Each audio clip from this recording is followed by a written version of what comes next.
네가 뭔데 내 딸을 뺏어가? 너 같은 게 이 동네에서 살아남을 수 있을 것 같아?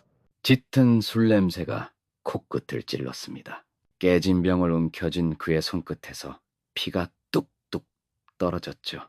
숨죽인 아이의 울음이 문틈 사이로 스며나왔습니다. 살아남아야 할 사람은 내가 아니에요. 당신이죠. 김태식의 얼굴이 잠시 얼어붙었습니다. 그러나 곧이어 울려 퍼진 것은 날카로운 사이렌 소리였어요. 이제 법이 움직입니다. 그리고 그의 세상은 끝날 겁니다. 모든 일의 시작은 며칠 전 평범한 아침으로 거슬러 올라갑니다. 그때는 미처 몰랐습니다. 교실 문 하나가 제 인생을 뒤흔들 거라는 걸요. 교실 문을 열자마자 오래된 히터가 내뿜는 웅웅거림과 분필 냄새가 뒤섞여 코끝을 톡 건드렸어요. 반질거리도록 다른 나무 바닥은 삐걱 소리를 내며 작은 인사를 건넸고요. 창문 틈새로 스며든 바람은 가늘게 휘파람을 부르며 교실을 한 바퀴 돌았답니다. 시골 학교는 생각보다 훨씬 아담했어요. 책상과 의자는 키가 제각각이라 마치 줄다리기라도 한 듯 들쭉날쭉 서 있었죠. 칠판한 귀퉁이는 오래전 금이 가서 빛에 비치면 은밀히 반짝이고 있었습니다. 저는 천천히 숨을 들이마시며 아이들을 바라봤어요. 10명 남지. 도시였다면 절반도 채 안 되는 숫자라 어쩐지 허전하더군요. 아이들의 눈빛이 일제히 저를 향했습니다. 호기심과 경계, 그리고 어딘가 포커페이스 같은 무표정이 뒤섞여 있었죠. 안녕하세요. 오늘부터 여러분과 함께 공부하게 된 이서진 선생님이에요. 대답은 들리지 않았습니다. 몇몇 아이는 발끝만 내려다봤고 창가 구석에 앉은 한 아이는 고개를 얼른 돌렸어요. 그 아이에게서 저는 쉽사리 시선을 떼지 못했답니다. 짙은 남색 후드티, 계절과 어울리지 않는 긴 소매, 후드 끝이 얼굴의 절반을 가려서 표정을 읽기 어려웠거든요. 유심히 보니 팔목 근처로 옅은 얼룩이 비쳤습니다. 먼 같다는 생각이 번개처럼 스쳤어요. 그 아이는 공책에 무엇인가를 열심히 그리다가도 제가 바라보면 황급히 페이지를 덮어버렸습니다. 수업은 어색한 공백 속을 미끄러지듯 흘렀고 저는 아이들 이름을 차례로 불렀죠. 불린 이름만 툭툭 대답이 돌아왔고요. 마지막이 되자 드디어 그 아이 차례였습니다. 김아린? 네. 짧고 낮은 목소리가 공기를 잠시 눌러 앉혔어요. 그 속엔 무언가 무거운 돌멩이처럼 가라앉은 기운이 느껴졌습니다. 쉬는 시간이 되자 아이들이 우르르 나가고 교실엔 정막만 남았어요. 창밖으로는 논밭이 끝없이 펼쳐졌고 멀리서 개 짖는 소리만 간간히 들려왔죠. 바로 그때였습니다. 할인이 급히 노트를 챙기다 그만 떨어뜨렸고 흩어진 종이를 줍는 순간 소매가 말려 올라갔습니다. 팔뚝 위엔 크고 오래된 듯한 푸른 멍이 번져 있었어요. 숨이 턱 막혔지만 저는 애써 손을 멈추었습니다. 할인은 소매를 재빨리 내리며 고개를 푹 숙였고요.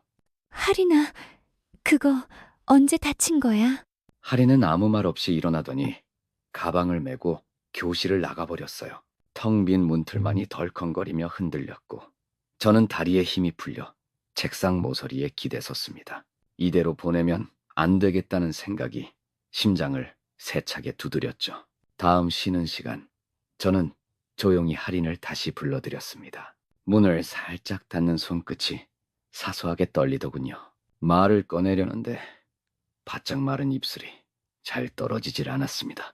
나는 조용히 교실 문을 닫았습니다. 잠금 장치는 없었지만 그 조용한 닫힘 소리만으로도 우리 둘만 남았다는 사실이 또렷하게 느껴졌어요. 창밖에서 들리던 아이들, 웃음소리와 운동장에서 튀어오르는 공소리가 점점 멀어졌습니다. 하리는 내 시선을 피하며 가방끈만 계속 비틀고 있었죠. 후드 모자가 점점 더 얼굴을 삼켜가고 있었습니다.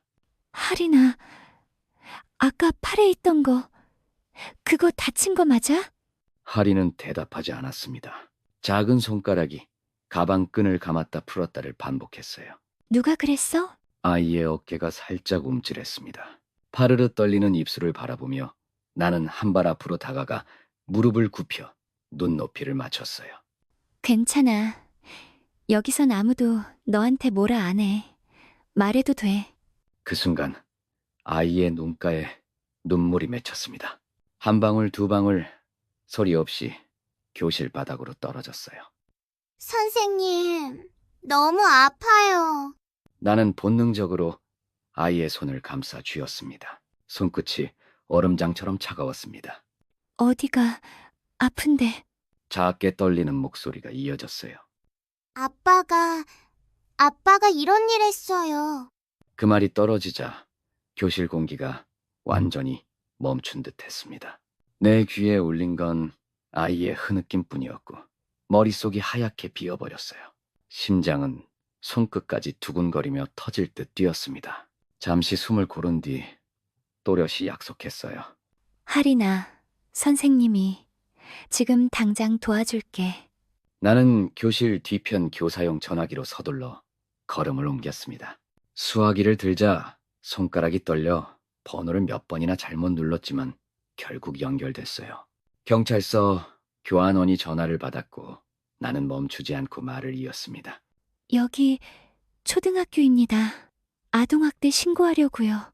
아이가 아빠에게 맞고 있어요. 목소리는 떨렸지만 끊기지 않았습니다. 돌아서 보니 하리는 교실 구석에서 무릎을 꼭 끌어안은 채 눈물범벅 얼굴로 나를 바라보고 있었어요. 경찰서 문을 열자 오래된 형광등이 삐걱거리며 깜빡였습니다. 벽 한쪽엔 누렇게 바랜 치안센터 표지와 구식 포스터들이 덩그러니 붙어 있었죠. 안쪽 공기는 담배 냄새와 커피 찌꺼기 냄새가 뒤섞여 무겁게 내려앉아 있었어요. 저는 한 손으로 할인의 손을 꼭 붙잡았습니다. 작은 손은 얼음장처럼 식어 있었죠. 할인은 제 옆에서 고개만 푹 숙인 채 말 한마디 내뱉지 못했습니다. 카운터 안쪽에서 경찰 한 명이 슬리퍼를 질질 끌며 나왔어요. 얼굴엔 귀찮다는 기색이 가득했답니다. 무슨 일로 오셨어요? 아동학대 신고하려고 왔습니다. 아이 몸에 심한 멍이 있어요. 가해자는 친부예요. 경찰은 잠시 멈칫하더니 의자에 털썩 주저앉았습니다. 그리고 심드렁한 표정으로 컴퓨터 전원을 켰죠. 언제부터 그랬어요? 정확히는 모르지만 오래전부터 지속된 것 같습니다. 지금도 집에서 폭력이 엄마는? 없어요. 집을 나간 지 오래됐다고 들었어요. 애나, 경찰은 몇 글자 적더니 턱을 괴고 저를 흘겨봤습니다. 선생님이죠. 부모도 아니고 직접 본 게 아니면 증거 있어요? 아이, 몸에 멍이 있어요. 지금도 보실 수 있어요. 그건 애들 뛰놀다 보면 멍들기도 하고. 순간 심장이 덜컥 내려앉았습니다. 제 목소리가 저도 모르게 높아졌죠. 이건 그런 수준이 아니에요. 팔, 다리, 목까지 폭력 흔적입니다. 지금 이 상태로 두면 진정하세요. 우리가 뭘 할 수 있는 게 없어요. 가정사잖아요. 그 말이 귓가를 때렸습니다. 가정사. 이 마을의 룰 같은 말. 아무도 개입하지 말라는 침묵의 명령 같았어요.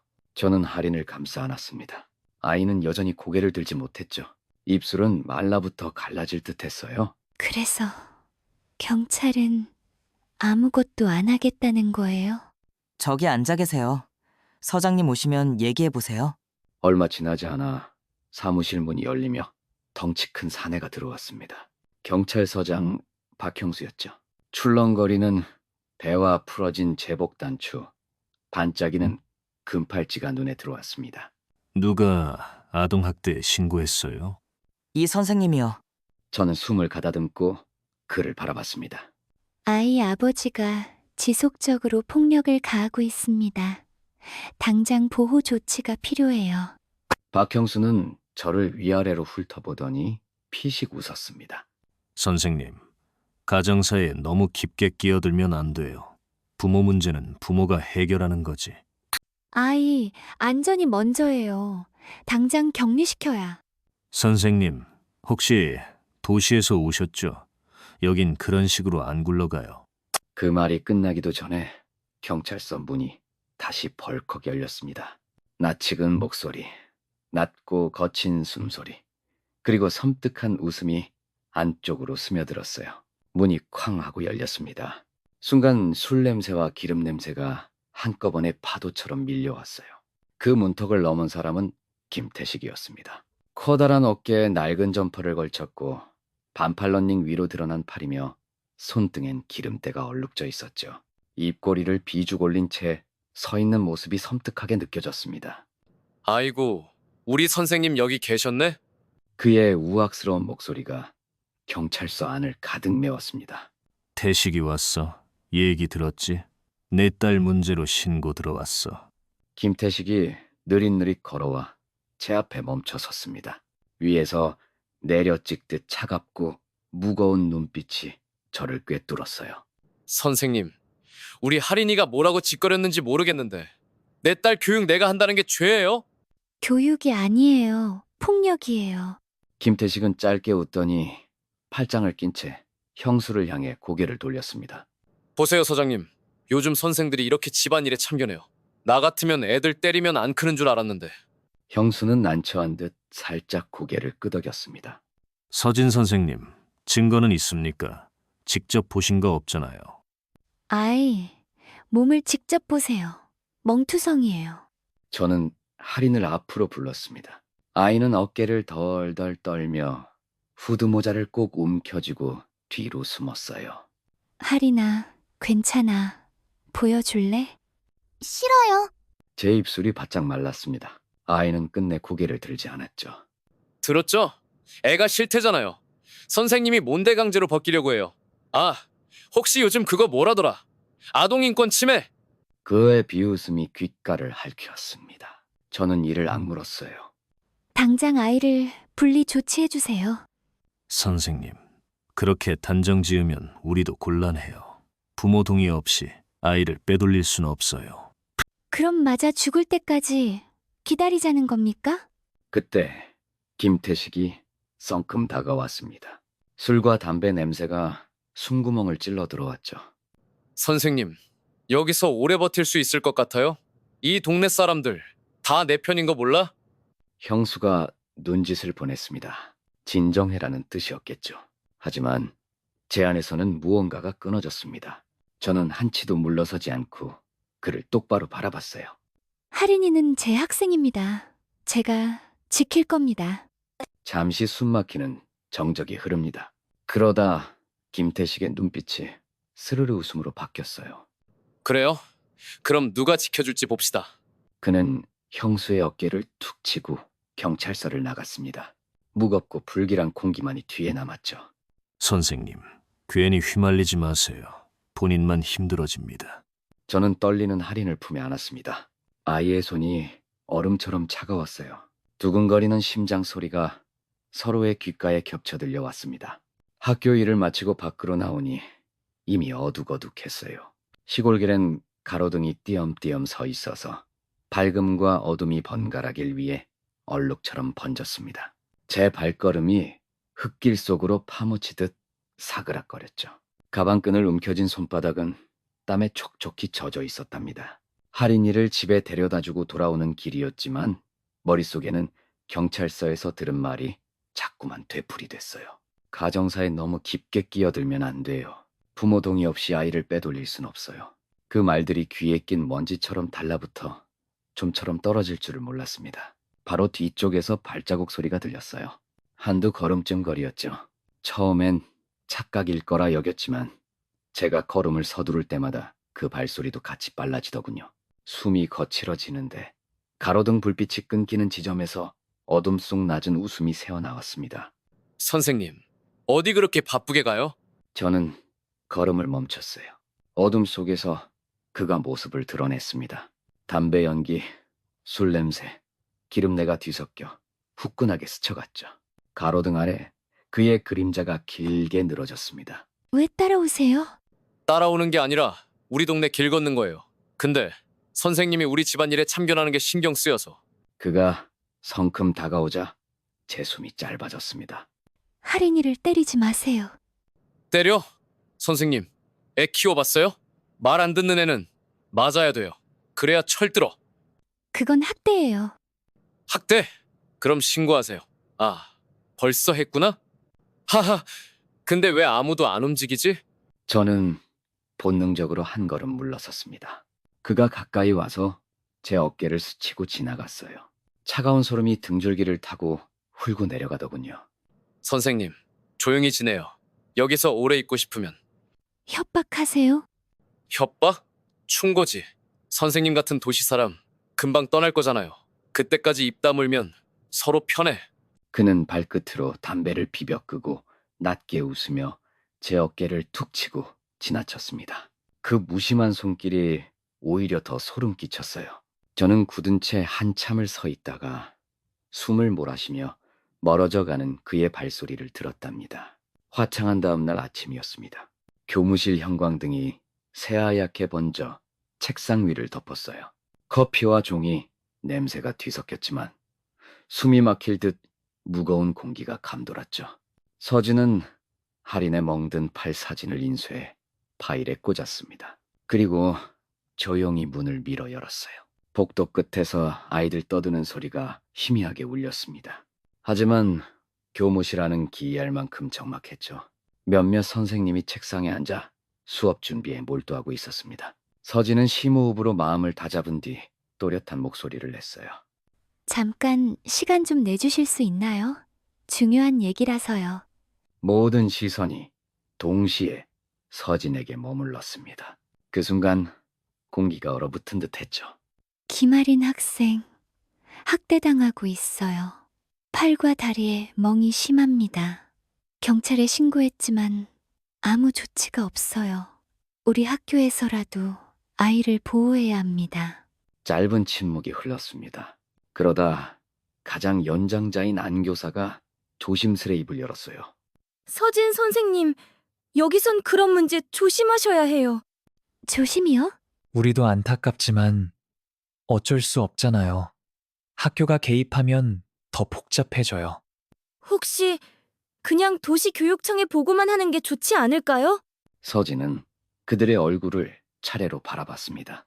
모두 시선을 피한 채 고개를 떨구고 있었죠. 할인을 보호하자는 목소리는 들리지 않았습니다. 혹시 다들 그 애 아버지가 어떤 사람인지 아세요? 정적이 가라앉았습니다. 그래서 다들 모른 척 하자는 겁니까?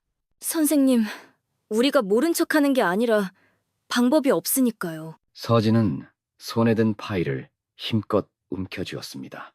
손끝이 저릿할 만큼 힘이 들어갔죠. 목소리가 떨렸지만 끝내 눌러 삼켰습니다. 방법 제가 만듭니다. 할인이는 제가 지킬 겁니다. 교무실 공기는 한층 더 무겁게 내려앉았어요.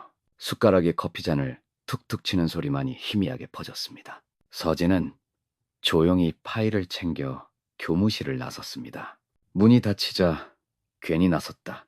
조심하라는 속삭임이 아주 작게 새어나왔죠. 복도를 걸으며 서진은 주먹을 단단히 쥐었습니다.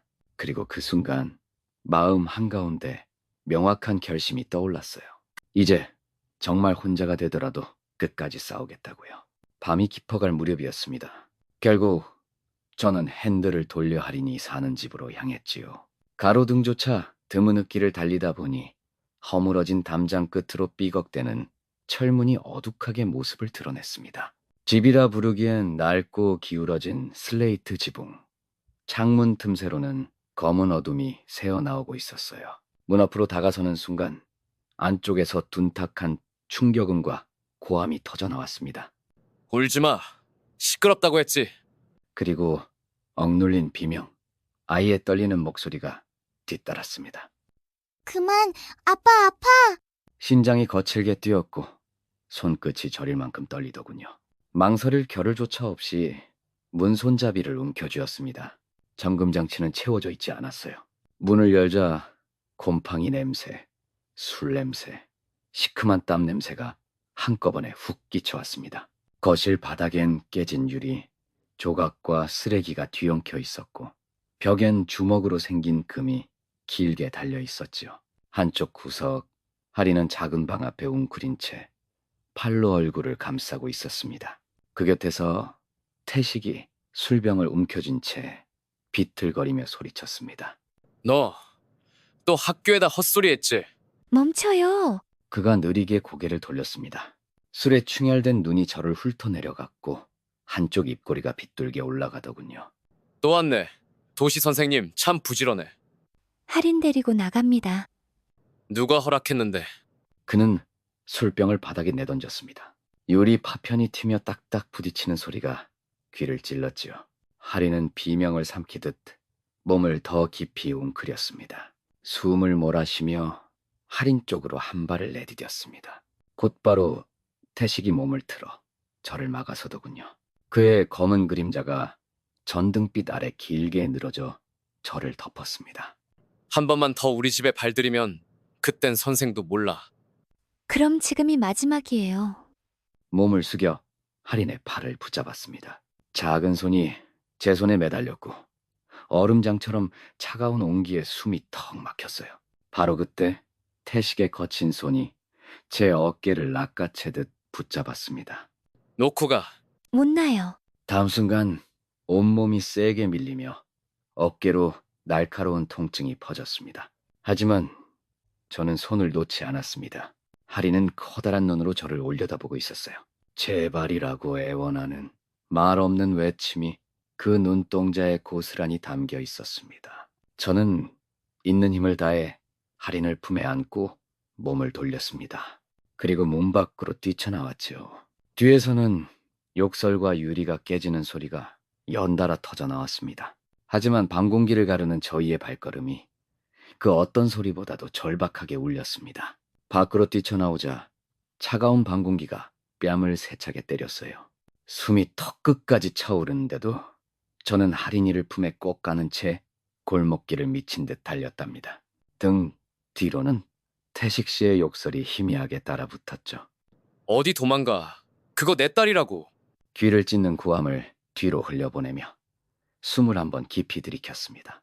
버스 정류장 옆 가로등 아래에 이르자 두 다리가 풀려 그 자리에 털썩 주저앉고 말았어요. 제 품속에서 할인이가 오들오들 떨고 있더군요. 조심스레 아이를 내려놓았습니다. 후드 지퍼를 천천히 내리자 작은 팔에 묽은 피가 번져 있었어요. 푸른 멍이로 터진 상처, 말라붙은 핏자국, 극힌 자국까지 숨이 콱 막혔죠. 할인아, 이거 아빠가 한 거야? 네. 고개를 푹 숙인 아이의 목소리는 겨우 속삭인 만큼 작았습니다. 떨어지는 눈물이 작은 손등 위로 뚝뚝 흘러내렸어요. 얼마나 오래 맞은 거야? 기억 안 나요. 그냥 항상 그랬어요. 목이 꽉 조여오는 듯 했지만 아이 앞에서 무너지지 않으려고 애써 숨을 고르게 들이쉬었답니다. 손수건으로 아이의 팔을 살포시 눌러 닦았어요. 피를 멈추려 눌러도 멍든 살결은 여전히 푸르고 차가웠죠. 할인이는 몸을 꼼짝 못하고 억지로 참고 있었습니다. 병원 가자. 아빠 오면 또 화내요. 괜찮아. 이번엔 절대 못 오게 할 거야. 선생님, 가지 마세요. 작은 손이 제 손목을 꽉 붙잡았어요. 그 손길 하나에 세상이 전부 매달린 듯한 무게가 전해졌답니다. 안 갈 거야. 이제 안아줄게. 가로등 불빛 아래 우리 둘의 그림자가 길게 겹쳐졌어요. 바닥에 붙은 그림자는 한참 동안 떨리기만 했습니다. 자고 들어갔을 때였어요. 안은 숨소리 하나 없는 정적이 흘렀습니다. 며칠 전과 똑같이 형광등은 삐걱거리며 기울어 있었고 커피와 담배 냄새가 뒤엉킨 공기가 코를 찔렀죠. 하지만 이번에는 달랐답니다. 제 품엔 할인이가 꼭 안겨 있었거든요. 그리고 제 눈빛 또한 전과는 달랐어요. 박형수 서장이 자리에서 벌떡 일어나 저를 바라봤습니다. 그의 얼굴에는 짜증과 당혹스러움이 동시에 스쳐갔죠. 선생님, 또 오셨어요? 이러시면 곤란합니다. 할인이 보호 조치 부탁드릴게요. 당장. 아버지 허락 없이는. 저는 그의 말을 단칼에 잘랐습니다. 숨을 깊게 들이마시고 조심스레 휴대폰을 꺼냈어요. 손가락은 미세하게 떨렸지만 시선만큼은 흔들리지 않았답니다. 법무부 차관님 연결해 주세요. 경찰서 안이 순간 쥐죽은 듯 조용해졌어요. 김태식이 비웃음을 터뜨리다 말고 제 한마디에 멈칫했습니다. 저는 휴대폰을 귀에 댔습니다. 단 한 번의 신호음도 없이 바로 연결되었죠. 낯익은 묵직한 중저음이 들려왔습니다. 순간 숨이 턱 막혔지만 입에서는 또렷한 목소리가 흘러나왔어요. 서진아? 아빠, 지금 아동학대 피해자가 있어요. 가해자는 지역 유지랑 경찰서장이 결탁했어요. 조사팀 바로 보내주세요. 주소 보내. 당장 움직이게. 지금부터 네가 거기서 하는 말 모두 기록된다. 겁먹지 말고 그대로 하렴. 수화기 너머로 짧은 숨소리가 지나가더니 곧 단호한 명령이 이어졌습니다. 통화는 뚜 하는 소리와 함께 끊겼죠. 휴대폰을 내리자마자 경찰서 안의 공기는 전혀 다른 것이 되어 있었습니다. 박형수의 얼굴에서 핏기가 싹 가셨고 김태식의 어이없는 웃음도 오래가지 못했어요. 법무부 차관. 이제 누가 내 편인지 알겠죠? 내 목소리는 낮았지만 경찰서 안의 공기를 단칼에 갈랐습니다. 형수 서장은 눈동자가 흔들리며 그 자리에서 얼어붙었죠. 손에 쥐고 있던 서류가 바스락 소리만 남긴 채 바닥으로 쓰러졌어요. 차관? 거짓말 치네. 선생이 그런 집안이면 여기 왜 와? 내 선택이에요. 하지만 당신 선택은 끝났어요. 바로 그때였습니다. 서장 책상 위 전화기가 요란하게 울렸어요. 형수 서장은 기계처럼 수화기를 들었답니다. 예, 경찰서장 박형수입니다. 짧은 침묵이 흘렀고 이내 서장의 얼굴에서 피가 쑥 빠졌습니다. 수화기를 쥔 손마저 덜덜 떨리더군요. 예, 알겠습니다. 지금 바로 준비하겠습니다. 전화가 끊기자 그는 말을 잃은 채 나만 바라봤어요. 그 눈빛 분명 공포였죠. 김태식이 코웃음을 치며 씁쓸하게 웃었습니다. 차관이면 뭐 어쩌라고. 여기서 날 잡아갈 수 있을 것 같아? 나는 할인을 품에 안고서 김태식을 정면으로 응시했어요. 지금 서울에서 조사팀 내려오는 중이에요. 이 경찰서부터 당신 공장까지 전부 조사할 겁니다. 허세 부리지 마. 그깟 혈연 하나로. 문 밖에서 사이렌이 울렸습니다. 멀리서 번쩍이던 경광등이 순식간에 창문을 붉게 물들였죠. 그 순간 김태식의 표정이 돌처럼 굳었답니다. 끝났어요. 당신 시대는 여기서 끝. 형수는 입술을 달달 떨 뿐 한마디도 내지 못했습니다. 경찰서 안엔 숨조차 크게 내쉴 수 없는 정적이 내려앉았어요. 그 고요를 깨우는 건 내 품에 안긴 할인의 조용한 흐느낌뿐이었죠. 경찰서 창문 밖으로 파란빛과 빨간빛이 번갈아가며 번쩍였습니다. 사이렌 소리가 점점 커지더니 검은 승합차들이 미끄러지듯 멈춰섰어요. 문이 열리자 중무장한 조사팀 요원들이 바람처럼 안으로 들이닥쳤습니다. 서울지방경찰청 수사과입니다. 김태식 씨, 박형수 서장님, 체포영장 나왔습니다. 아, 잠깐만요. 이건 오해야. 직무유기와 아동학대 공범 혐의입니다. 저항하지 마십시오. 태식은 자리에서 벌떡 일어나 어깨를 부풀리며 고함을 질렀어요. 야, 이게 뭐 하는 짓이야? 내가 뭘 했는데? 내 딸인데. 아동학대 혐의로 체포합니다. 불법 공장 운영건도 추가 조사 예정입니다. 태식은 팔을 마구 휘둘렀지만 2명의 요원이 순식간에 팔을 꺾어 수갑을 채웠습니다. 놓으라고. 이거 다 저 여자 때문에. 그의 눈동자가 저를 향했죠. 증오와 분노가 뒤엉킨 시선이었지만 더는 저를 위협할 힘을 갖지 못했습니다. 저는 할인을 품에 안고 있었어요. 작은 몸이 아직 떨리고 있었지만 그 떨림은 서서히 가라앉고 있었죠. 할인아, 괜찮아. 이제 끝났어. 아이는 말 대신 제 허리를 더 꼭 끌어안았습니다. 그 작은 손끝에서 미약하지만 따뜻한 온기가 전해졌어요. 형수는 마지막까지 변명을 이어가려 했습니다. 저는 몰랐습니다. 저는 그냥 절차대로. 침묵권 보장합니다. 이후 진술은 조사실에서 하시죠. 찰칵 수갑이 잠기는 소리가 짧게 울렸고 형수의 고개가 툭 떨어졌습니다. 태식의 욕설은 경찰서 밖으로 끌려나가며 서서히 사라졌어요. 사이렌 소리와 함께 멀어져가는 수갑찬 발자국이 뒤를 이었습니다. 경찰서 안은 한동안 무겁게 가라앉았지만 그 깊은 정적 속에서 오래 참아왔던 숨이 트이는 듯한 해방감이 살포시 고개를 들었답니다. 겨울바람이 매섭게 스쳐갔습니다. 먼지가 눈앞을 울렁이며 흩날렸어요. 조사팀은 망설임 없이 김태식의 공장으로 발걸음을 옮겼습니다. 저는 할인을 품에 꼭 안은 채 그 뒤를 따랐죠. 멀리서 바라본 공장은 이미 폐허처럼 보였지만 가까이 다가서자 풍경은 더욱 참혹했습니다. 녹슨 철문 앞에 서자 팀장이 짧게 명령했어요. 문 따세요. 철문이 강제로 열리자마자 곰팡이와 기름, 오래된 먼지 냄새가 뒤섞여 거칠게 밀려왔습니다. 안쪽은 엉망진창으로 쌓인 박스, 날붙이, 녹슨 기계들이 가득했어요. 그리고 바닥 구석마다 흩어져 있는 작은 신발과 해진 헝겊 인형까지 숨이 턱 막혔습니다. 할인의 손이 제 옷깃을 더욱 꼭 움켜쥐었죠. 여기 좀 보세요.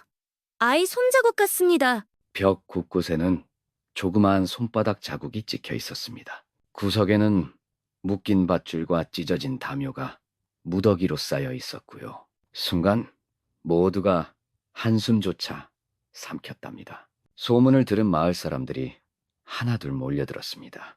공장 밖은 웅성거림으로 점점 소란스러워졌어요.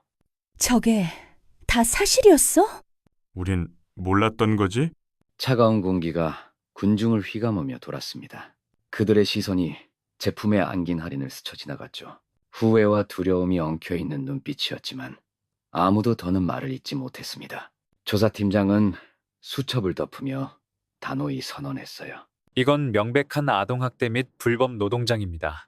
추가 피해자 조사 들어갑니다. 저는 조심스레 할인을 내려다보았습니다. 작은 얼굴이 제품에서 잔잔히 숨을 고르고 있었거든요.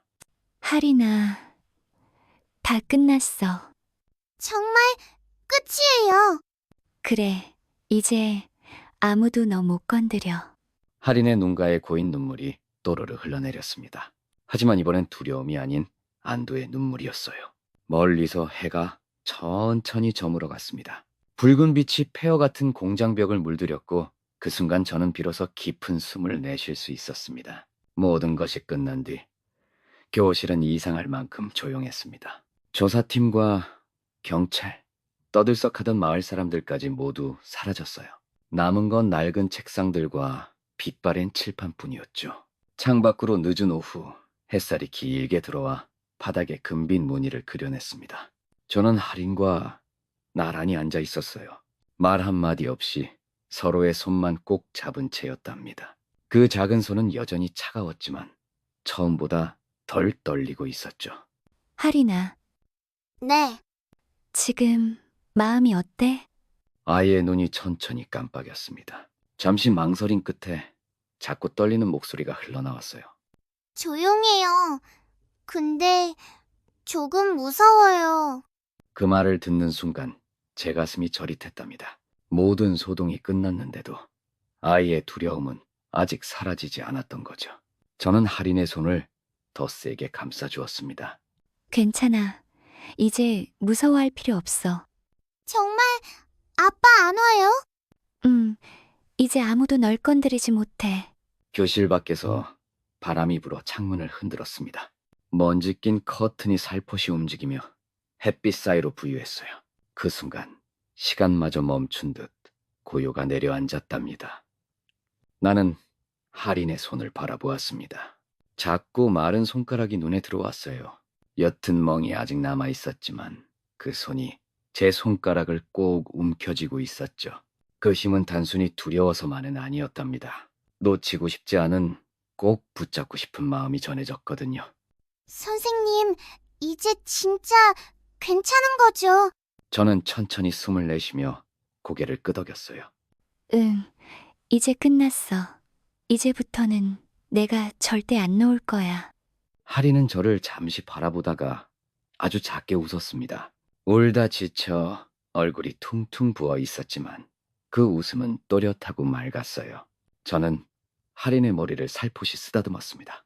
우리 앞으로는 좋은 일만 생기게 해보자. 그럼 선생님, 저랑 같이 있어줄 거예요? 그래, 어디서든 널 두고 가지 않아. 창밖에서 햇빛이 교실 바닥을 가득 채웠습니다. 먼지가 금빛으로 반짝이며 공중에 가만히 떠올랐어요. 우리는 아무 말 없이 그 빛을 바라보았습니다. 할인아, 네. 이제 집이 여기야.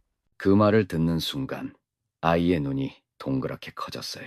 그 눈동자 속에선 처음으로 공포가 아닌 안도가 번졌답니다. 저는 그 작은 손을 더욱 단단히 잡았습니다.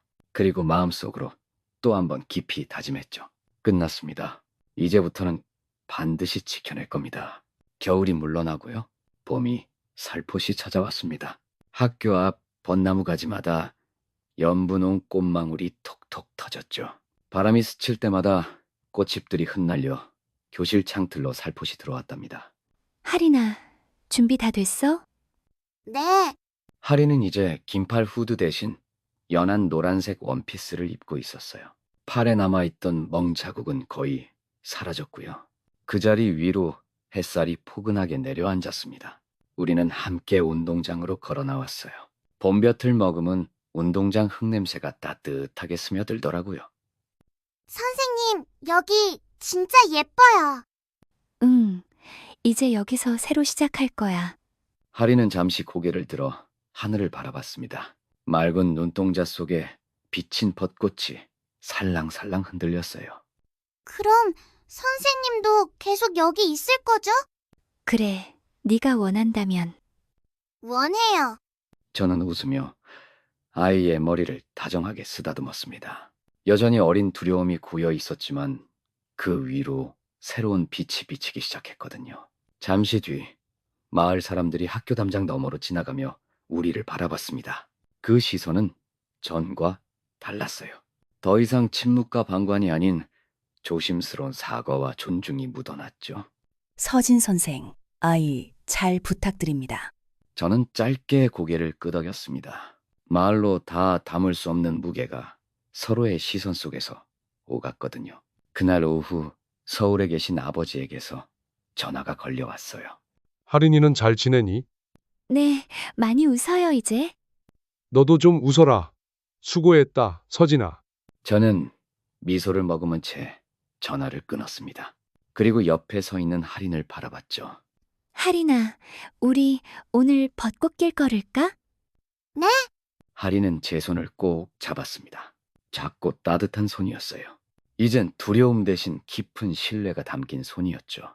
우리는 운동장을 지나 벚꽃길로 천천히 걸어갔습니다. 꽃잎이 머리 위로 하얗게 흩날리고 햇빛은 그 사이로 부드럽게 스며들었어요. 그 길 끝에 무엇이 기다릴지는 알 수 없었지만 한 가지는 분명했습니다. 이제 우리는 함께 걷습니다.